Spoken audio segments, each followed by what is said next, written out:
सोलापूरच्या माळशिरसमधील मार्कडवाडीमध्ये बॅलेट पेपरवर मतदान घेण्याचा निर्णय ग्रामस्थांनी जाहीर केला होता।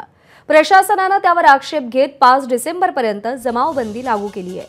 मात्र प्रशासनाचा विरोध डावलून मार्कडवाडीतील ग्रामस्थ आज बॅलेट पेपरवर मतदान करण्यावरती ठाम आहेत। मतदानासाठी मतदार यायला सुरुवात झाली आहे, मात्र अजूनही मतदान केंद्रात मतदानाचे बॉक्स ठेवण्यात आलेले नाहीयेत। मतदान प्रक्रिया सुरू होताच हे बॉक्स पोलीस उचलून नेतील असा आरोप उत्तम जानकर यांनी केलेला आहे।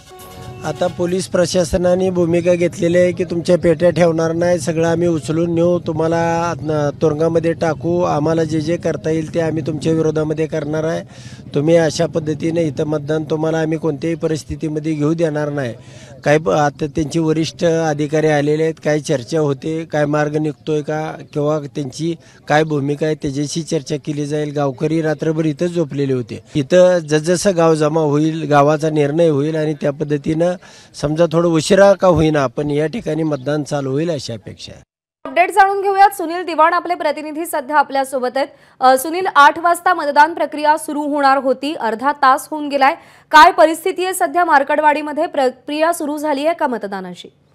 प्रज्ञा, अजूनही मतदानाची प्रक्रिया सुरू झाली नसली तरी खूप मोठ्या संख्येने मार्कडवाडीचे ग्रामस्थ मतदानासाठी इथं पोचलेले आहेत। इथं मागे जे बसलेले आहेत हे सर्व मतदार आहेत, ह्यांना बॅलेटवर मतदान करायचं आहे, मात्र अजून मतदान प्रक्रिया सुरू झालेली नाही। यामध्ये महिलांचाही मोठ्या संख्येने समावेश आहे।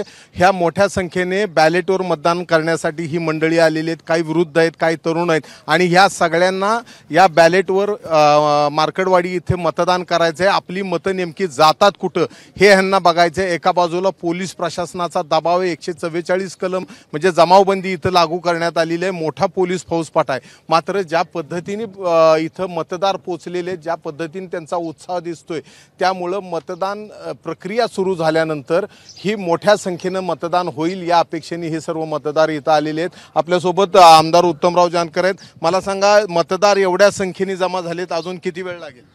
नाही, आता प्रशासनाचा निरोप आला, तुम्ही साहित्य मांडलं, पेट्या मांडले की उचलून नेण्याची तयारी प्रशासनानं पूर्ण जय्यत केलेली आहे।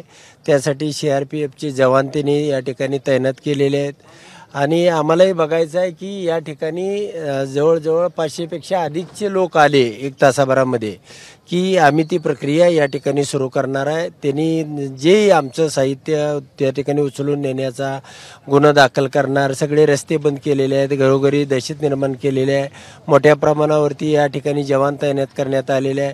तरी जर गाव स्वयंस्फूर्तीने या ठिकाणी आलं तर मात्र या ठिकाणी मतदानाची प्रक्रिया त्याने अडवणूक केली किंवा लाठीचार्ज केला तरी त्या ठिकाणी 2 हात करण्याची गावकऱ्यांची तयारी दिसते। सगळे गावकरी जमलेले आहेत, आम्हाला मतदान करायचं आहे, आम्हाला ते बघायचं आहे, आमचं मत कुठं गेलं हे तपासायचं आहे, ही त्यांची भावना आहे। आताही आहे, महिलासुद्धा मोठ्या संख्येने या ठिकाणी उपस्थित झालेले आहेत, ये लागलेले आहेत लोक। अजून आम्ही अर्धा 1 तास वाट बघतोय की मतदार मोठ्या संख्येनं आल्याबरोबर प्रक्रियेला सुरुवात होईल।